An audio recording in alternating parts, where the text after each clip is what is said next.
Stile Libero sollecita il comune di Preganziola a prendere una decisione in merito alla richiesta di proroga della convenzione di 8 anni a fronte di un nuovo investimento di 430.000 euro per ampliamenti interni e la realizzazione di una piscina polifunzionale esterna.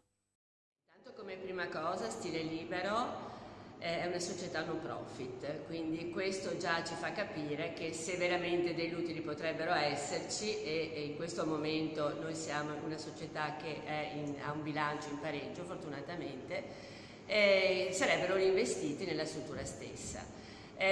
La cosa da aggiungere è anche questa: noi siamo una società che dà grandi risposte al territorio in termini non solo sportivi ma anche culturali e sociali. Dico soltanto quel progetto che noi stiamo portando avanti da ormai qualche anno sulla sicurezza in ambiente acquatico, ma ce ne sono molti altri. Ci dispiace questa diffidenza perché poi siamo anche una struttura che ha 13 dipendenti e ben 60 collaboratori, quindi una struttura che dà anche lavoro al territorio.